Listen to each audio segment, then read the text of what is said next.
Hi, good afternoon, everybody. Thank you for tuning in to GNG LinkedIn Live segment. We are talking today about artificial in recruitment, but I also want to take an opportunity. Me and Gail actually both were just discussing this before coming on live. We're still going to talk about artificial intelligence in recruitment. We still don't want to ignore what's going on around the country, both America and Canada. In regards to Black Lives Matters, I just want to recognize and say we've all been a part of this problem, including myself. We've turned a blind eye to this entire matter for years, ignoring it. I'm not saying that I never recognized this as a problem, because I have. I knew this was going on, but I never vocally voiced my opinion until this weekend, which I know a lot of people will see my posts, and going forward, I'm going to be more vocal about these subject matters that's been impacting people's lives for decades and centuries. As for Black Lives Matters, right now is not the time to sit there, and I see people writing even comments on my post. It's not the time to sit there and say all lives matters. Right now we have a crisis that's been going on for decades and years that needs to stop, and then hence why everybody is focusing right now on Black Lives Matter. If we can fix this problem, it will fix all the other problems. Yes, every life matters, but right now we need to support Black Lives Matters. We need to support the movement any way and anyhow way you can, okay? Any way. It means being vocal on your platform, do it. It means donating money to the cause, do it. It means standing up for your friends that are Black, do it. And lastly, I just want to end the note on also take a look in the mirror and ask yourself, how many people of color are your friends? Because that's also the problem.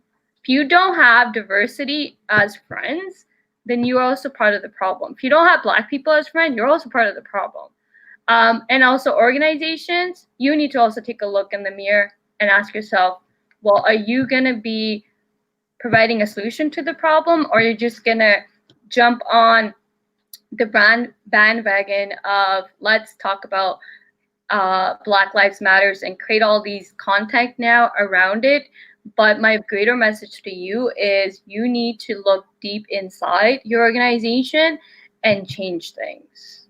You know, don't put out messages supporting Black Lives Matters if you don't even have a single Black person on your executive team or your leadership team. That's where the problem is stemming from. So let's fix the problem and walk the talk. So that's my message. And on that note, let's switch to our actual topic that we're talking about is artificial intelligence and recruitment. We're going to deep dive right into this. It's actually great we're talking about this because I think it also relates back to what we're Black Lives Matters or biases and discrimination, because now we have technology doing it for us without even realizing that it's actually doing it. And once again, I'm going to open the floor back to Gail on talking about artificial intelligence, AI, for short form. So going forward, if you hear us saying AI, we're talking about artificial intelligence and the impact in recruitment, the pros and cons of using it, and also best practices to using it, if there are such things as best practices. And we will both give our opinions on this matter separately. So Gil, let's open the discussion about artificial intelligence. Absolutely. So to start on the topic of AI, and it's important that you brought in the topic of bias there, that I'll start with a story.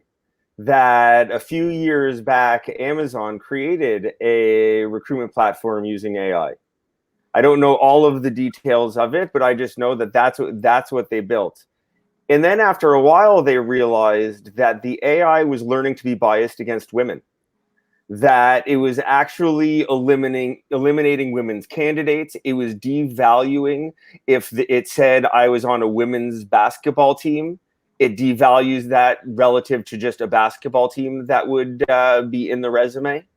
And after a few years, they just had to scrap it, because even the creators of Amazon Web Services, essentially the creators of the cloud themselves, had trouble with making an AI that wasn't biased. And that's the reality that we have to understand, is that all technology comes with whatever biases of whoever programmed it in the first place. And we have to be very conscious of that when implementing these systems. Because if we're not aware of that and we're not actively aware of that, it can cause negative impact. It can cause negative impact to the system by decreasing diversity, and cause negative impact to individuals by eliminating them from candidacy when they could be the best candidate. So that's the story I want to start with when it comes to AI. But there are areas where it can be beneficial, but we have to be very careful about it. We have to be very intentional about the way we implement it. Because, you know, the one major example is the ATSs that a lot of organizations use. And I'm going to cue this up, and I'll let Gurpreet go off on ATSs because I'm sure she has many, many more educated opinions than I even have on the subject. My opinion might shock you, but yeah. Okay, fair enough. But one of the things about it is that if the ATS isn't programmed correctly, it can create biases, like in terms of educational biases, institutional biases, whatever it is. You have to be aware of that. One of the most interesting things I learned from somebody on LinkedIn actually was that there are ATSs that one of the check marks they look for is the name of the job you're applying for in the resume. In your resume, yeah. In your resume. So if you don't have the name of the job, even if you just put it in the subject section of I'm applying for this kind of job, but the wording has to be in the right resume. So that's where I have a problem with. I don't support. So as I said, might shock you.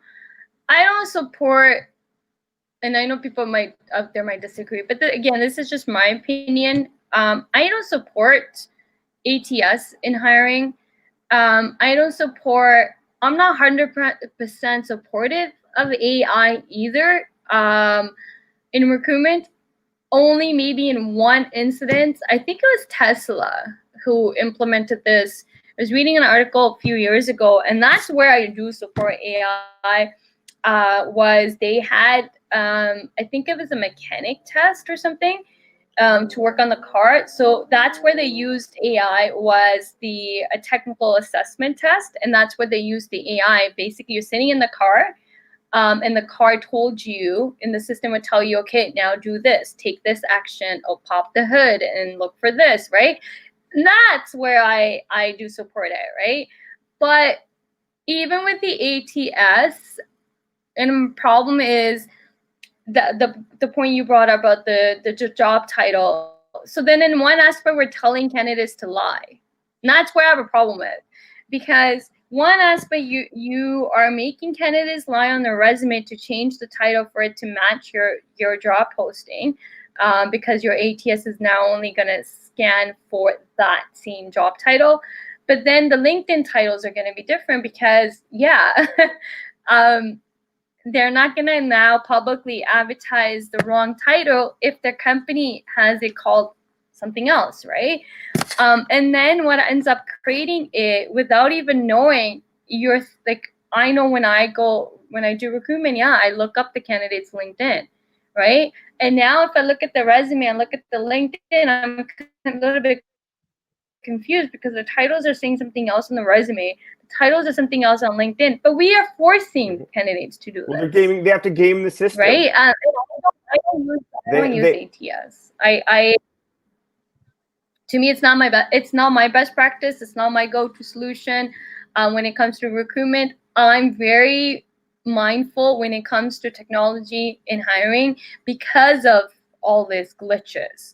Until we can fix the glitches, I don't know if there's any fixing, but I think the best way to find great talent is to go look for it just the old-fashioned way, like all the major support leagues, sports league, NFL, NBA. How do they go look for great talent? They scout out talent, right? So to me, I think the best approach is the old school. Go look for what you're looking for. Scout out the talent, right?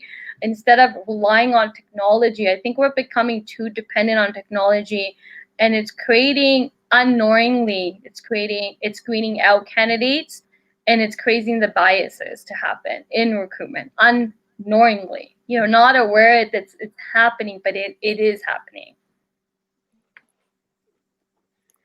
Sorry.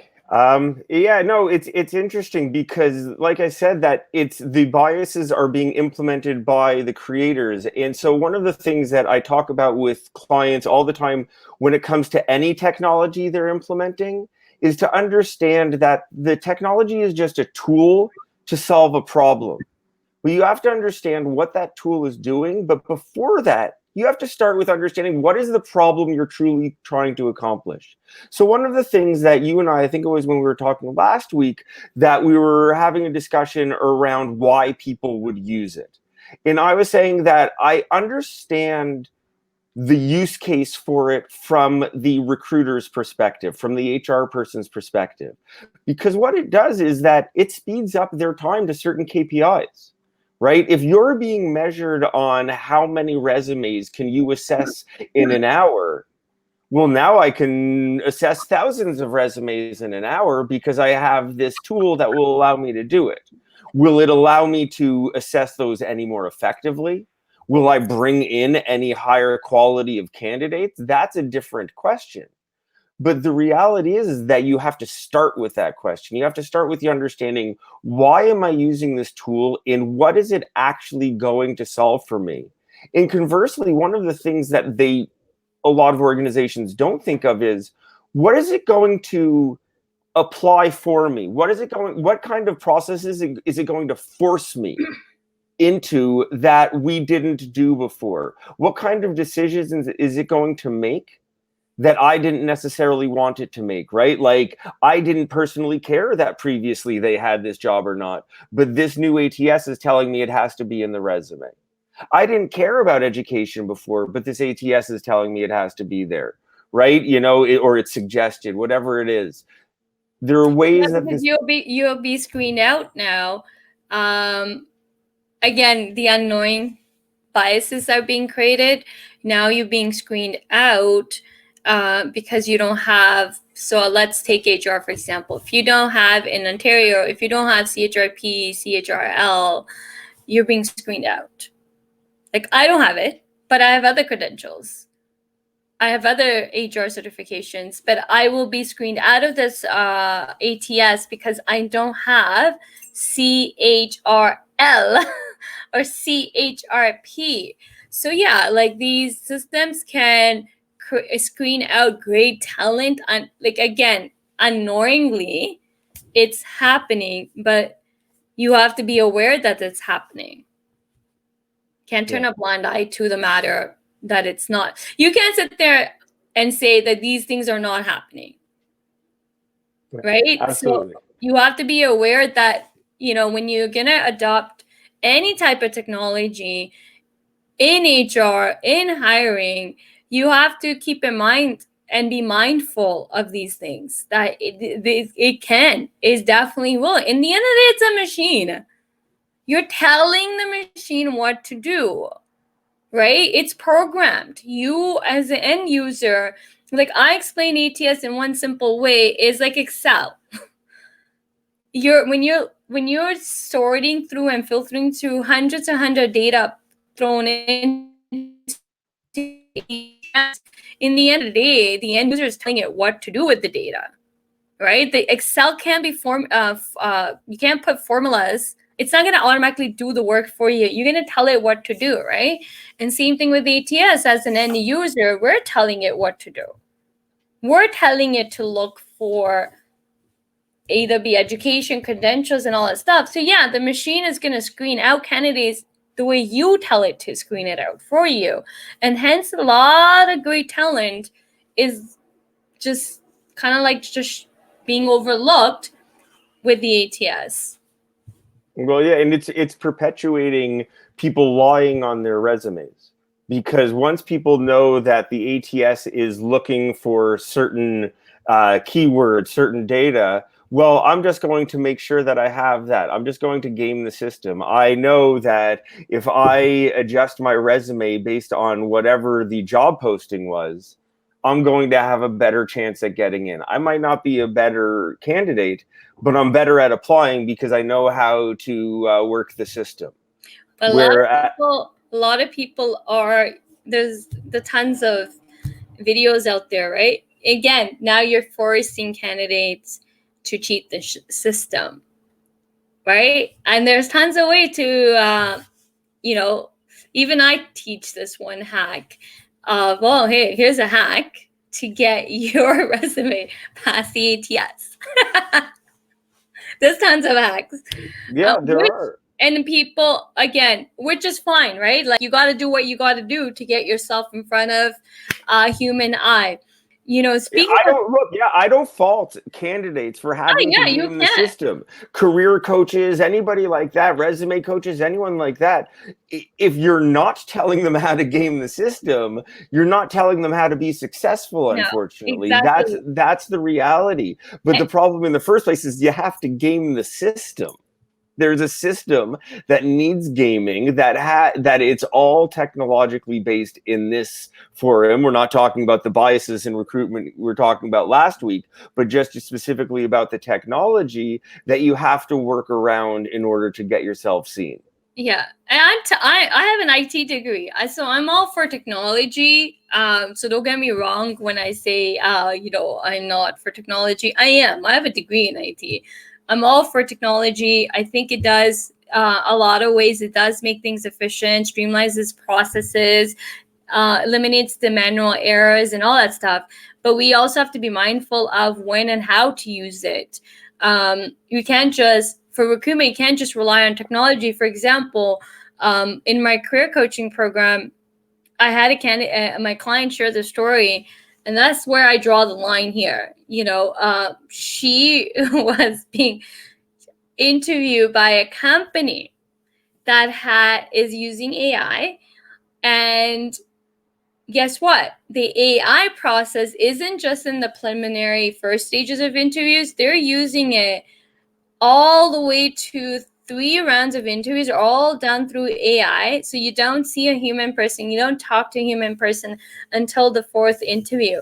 So my client, what she did was she went through the entire process only because she's hoping she'd make it all the way to the end, only to tell them to their face that she's not interested in the job and she'll never work for their company because I didn't get to see you until the 4th round of the interview, and that's not the kind of company I want to work for. So she declined. She did it. She knew. I love what she did, because she said, like, what's the point of me emailing and saying I don't want to be part of it, right? She goes, that's not going to have an impact on them. I wanted to make it all the way through, all the way to the end stage, to tell them, well, I'm seeing you now. Right? So if you're going to use AI, I think you also need to keep in mind the candidate experience. You shouldn't, and one of the things I hate in recruitment, and I see a lot of companies doing this, is you can't make candidates jump through hoops for trying to work for you, right? Trying to apply. Even like creating rigorous application that takes 20, 30 minutes. I've seen companies that will send out you a huge list of questions they want you to answer. I had an HR person do this to me, and I said, no, thank you. If you can't pick up the phone and call me and ask me what are questions and engage in a conversation, I'm sorry, but I'm not going to answer all these list of questions. You want me to answer part of pre-screening, part of your pre-screening, because you're too lazy to pick up the phone. And that's how I see it. I think you're lazy when you're using too much technology instead of actually building the human content.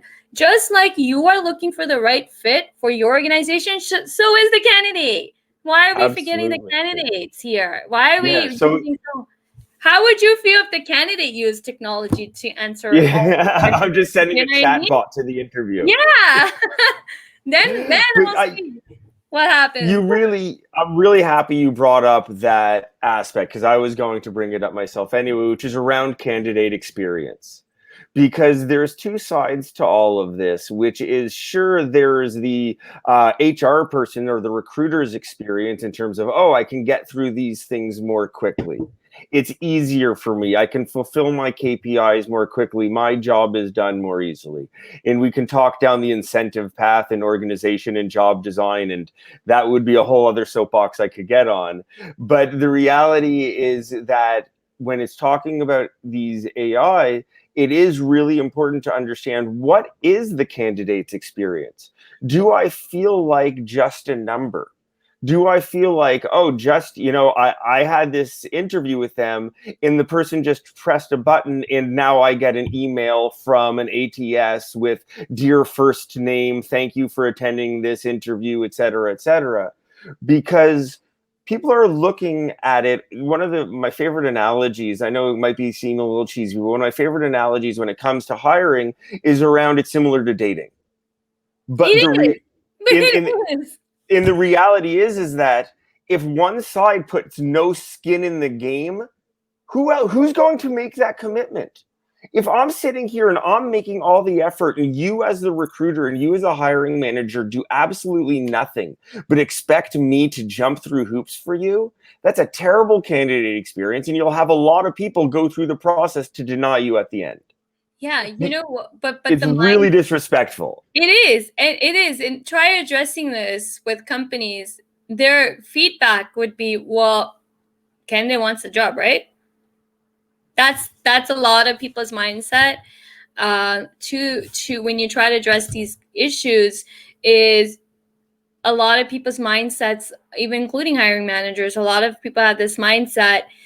Well, they want the job, right? We're hiring, and well, this is our process. So you got to follow. 3 months ago, I had a better answer for them. I'll be honest with you. 3 months ago, you could say to them, yeah, they want the job, but they don't necessarily want it from you because there's 5 other jobs just like it on the market. Yeah, but now we're in a different circumstance. Are reversed, and there's less jobs. So now, unfortunately, we're going to see more biases happening because there's more candidates out there and less jobs. And now it's, well, yeah, a candidate will do anything now to get the job. But I think the lesson here to learn is never forget that you are also and one day you will also be a candidate. Like, my practices in HR has always been, especially when it came to recruitment, was I never did anything that I wouldn't do as a candidate myself. Like, if I didn't like something, I didn't do it, right? So the candidate experience, you always, and it's unfortunate that we're talking about this because we've all been candidates, job candidate. I don't know anybody out there that can tell me they've never been a job candidate. So why are we forgetting when we're recruiting and we're HR? Why are we forgetting our own experiences? Shouldn't we use our own experiences, the good and the bad, the ugly, to design a good recruitment process, which is a win-win for all parties involved? Yes. Should they? Yes. But like I said, that's not what they're incentivized for. That's not what the company pushes for, right? Because the company decides on its own lens, on its own goals, its own objectives, and it decides, we want to have 30 people interview this person because it's really important that they get to know our team, which means to the candidate that they get to come back 7 times. Yeah.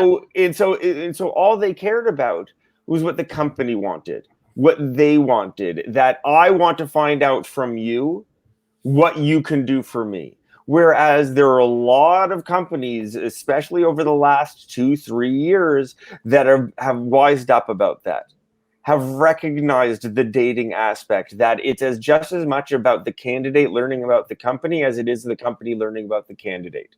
And if it works. But now that, because we're in this employer's market, so to speak, that their unemployment is so high, that until we get back to that point, employers are relatively free to do that. They're free to, treat candidates however they want, unfortunately, because it doesn't have the same impact on their bottom line as it did 3-4 months ago. But it will still have impact. It still will, because you are pushing good candidates away. You're pushing really good candidates away. So, Manpreet Singh, isn't AI already used in hiring software, picking out resumes? Yes, AI is already being used. AI is even being used in interviews. I know a lot of people are going on interviews, especially even my coaching, when I'm coaching people, I get the feedback of, well, a lot of big companies, a lot of Fortune 500 companies are using AI more than smaller businesses are because of the cost involved. But yeah, definitely, a lot of companies are using it. Biased means to provide opportunities equally to all, just need to check that he or her are capable of for that job. Yeah, so equal opportunity, interesting, because a lot of companies will have that disclaimer, no discrimination, we're diversified, we believe in equal opportunities. But do you really believe in equal opportunities? You actually behave that way. You might think you Yeah. believe it, but are you actually acting on it? And something that you and I were talking about before we went live is check out the leadership team. What is the leadership team? What is the makeup of the leadership team? Because if they say everybody has equal opportunities, but there's only a single gender or only a single race on that leadership team, you have to start to question whether or not that's actually reality. Yeah. And you know what? Sometimes I didn't know this was my reality until this weekend when all this Black Lives Matter, George Floyd stuff happened, and made me really look deep into this matter even more and more. I didn't realize until this weekend that all my bosses were white. And majority of the time I was the only colored person on my team. I'm laughing because, again, like, I've never seen it like that. I've been in the situation, but I've never seen that. I've never had equal opportunities because there's more focus on, creating my opportunities. If the company doesn't want me, oh, well, they're lost. I had that attitude, right? And I had the attitude, well, I'm not going to let the color of my skin or my name be an issue in my career. And the companies who chose not to, like, I know a lot of companies overlooked me because they couldn't pronounce my name, and same with my sister. And this is a true fact. I never changed my name. I never will. My sister, my friend is in recruitment and she's a recruiter, and she told her, my sister goes by Prabjeet as her full name, but her nickname in their household is Sonia. So our friend, a mutual friend that's a recruiter in corporate world, told her, listen, you're being overlooked because people can't pronounce your name, so they're not calling you. My sister made one tweak, just one tweak on her resume, took out her name, Prabjeet, and just put her nickname Sonia because it's easy to pronounce. Oh my God, she started getting calls. And this happens to a lot of ethnic, visible minority individuals. I've seen a lot of people changing their names because people can't pronounce it. I've stayed true to my name. I'm sorry. If you're not going to call me because you can't pronounce my name, I don't want to work. Do you really want to work there? In fairness, though, going back to the AI topic, thankfully, unless somebody programs it in there, they're not going to care whether your name is Gurpreet or Sonia or otherwise. That's a good thing about AI. So I will give it credit for that as long as nobody does anything nefarious, it doesn't care about that. It doesn't care the length of your name. It doesn't care the letters in your name. Color your skin. So let's talk about the pros, since we're already touching on it, right? So the pros, as you mentioned, doesn't care about your name. It's not going to care. When it's talking to you, it's not going to care about your name. I'm pretty sure probably can pronounce it, right? My Alexa can pronounce my name. Hey, Gurpreet. So I'm happy. She's not butchering my name. So technology a long way with AI. So yes, that's a pro. Pro is I was reading a lot. Some of the pros is also what we touched on is it maybe will help, like, it may create biases, but in the recruitment process it might eliminate some biases, and especially of discrimination, because you're not seeing the person's unless you're actually looking at the video. Because there's tons of different way of AI, but it can help with the whole discrimination factor as well. What are the other pros that you think? Well, I would say, and as somebody pointed out, there is a comment about it improves productivity. And accuracy, they say, I mean, it depends on a case by case and also how it's implemented. But this is what I was saying though before about I understand the recruiter's use case. I understand where they see value to it, because if a recruiter sees value in the time they spend doing one task, but they end up doing another task for a certain number of hours, anytime they can take away from the task that they don't see as high value, I understand where they're coming from. And as long as it's implemented in the right way, again, to limit biases, and it's this person pointed out about accuracy of finding the right candidate. Well, that ensures that you're putting the right things into the system. Do you know what actually makes the right candidate before you create this system? Some people don't even know really what goes into finding a good candidate. And so an AI system or otherwise isn't going to help them. But that problem starts well before they implement the technology. But that time aspect, I do believe, is a serious one. I know for me, when I was director of employee experience, when I had recruiting to do, that took up a significant amount of my time. It's a significant amount of time. So the pain point for a recruiter is time. And so if you're able to do something that gives them back some of their day, I see the value to them.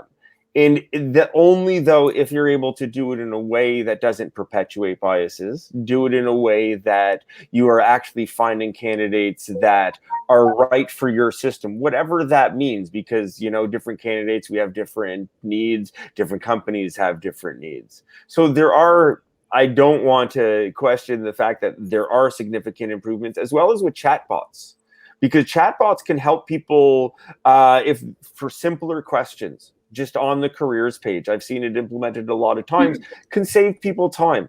Don't have to make a phone call, don't have to email somebody to find an answer to a question.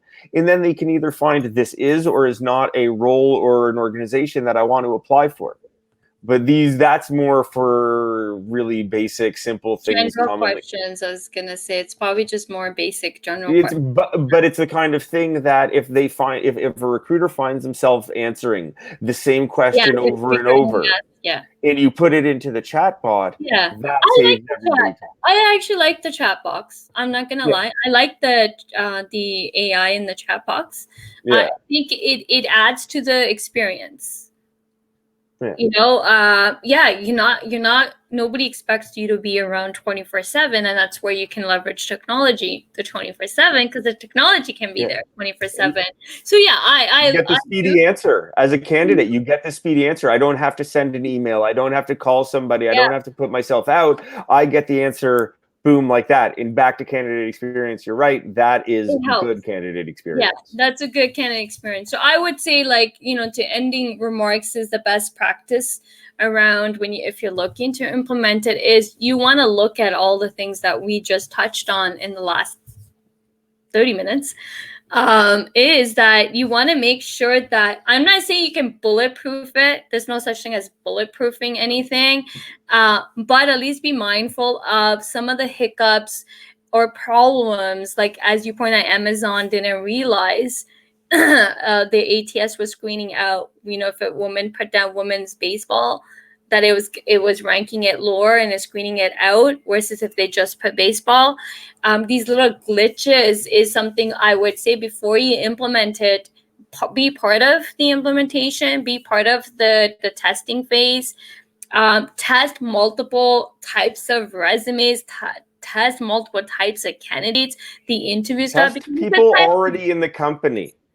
Test your great candidates. Test your great employees, because if your great employees get screened out based on their resumes, you've done something wrong. Because that's the thing. Exactly, like that story. Exactly. So you want to make sure that your system isn't eliminating your chance of getting the same kind of people that you already have that are amazing, that there are already behaviors that are successful. That's true. AI is smart enough at picking an appropriate candidate, and a candidate is smarter to highlight the relevant info, WRRT opening. With regards to with regards to? Okay, I don't know the brief. AI helps your recruiter to reduce man hours at picking and relevant. Okay, so I agree with the last part. I don't agree with the first part that this individual is mentioning. I don't think the AI is smart enough because it's a machine. You're telling it what to do. It doesn't have a brain of its own. I don't know. What's your thought, Gil? I don't know. You know what? See, here's the thing. Technology is changing every day. The possibilities are changing every day. I have not heard of the perfect ATS or AI that can do this, because how many of us have worked with somebody that had the totally wrong background that was amazing for a role? Yeah. And I've never heard of an AI that can figure out that, you know what, I would be great in an HR role, even though I've been in technology this whole time. Yeah. I've yet to hear that happening, and that is what is really important. And sort of one of the other things I get on my soapbox about is about bringing your humanity to work and being a human at work. You touched on something I didn't even think of. You said just right now, you said, like, how would it know that I would be great in HR because I've been in technology? So, you got me thinking, yeah, how smart is the system? Because there's a lot of people that want to do transfer, right? Career transition. They now want to move into a different area, in a different profession. So how would ATS read that? Would they be able to pick up transferable skills based on a resume? Based on a resume.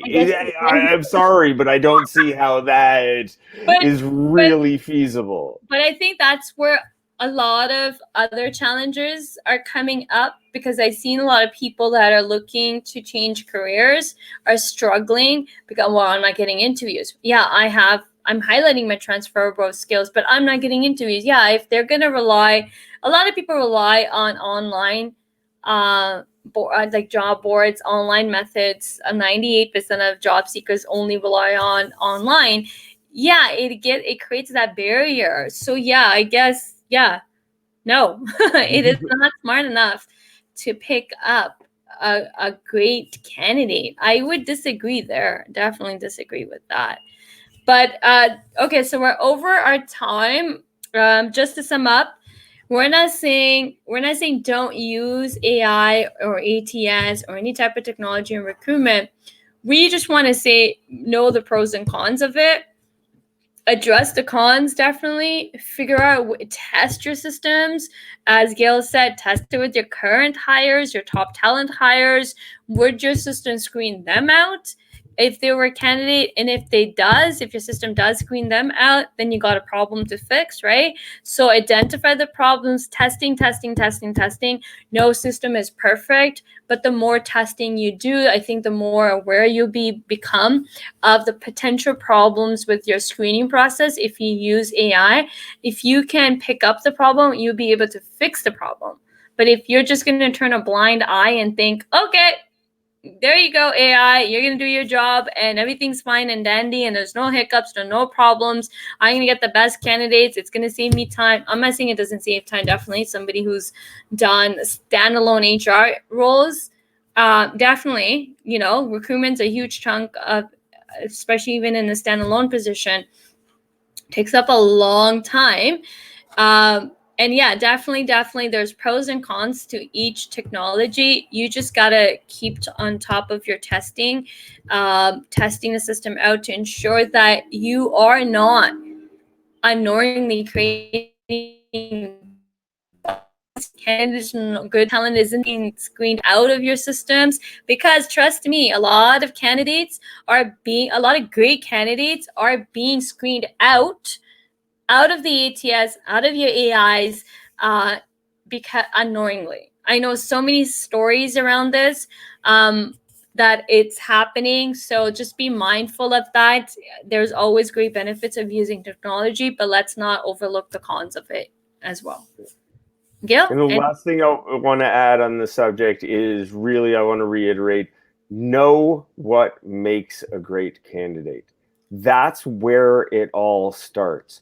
But when you determine what makes a great candidate, check your own biases. If you start saying what makes a great candidate is they went to this specific school, they have this experience, these kind of things, then you might want to rethink what your understanding of what truly makes a great candidate. Because with an ATS, that if you don't know what makes the kind of person you're looking for, the kind of quality hire that you're looking for, it's going to be garbage in, garbage out. It's not going to figure something out that you didn't put into the system.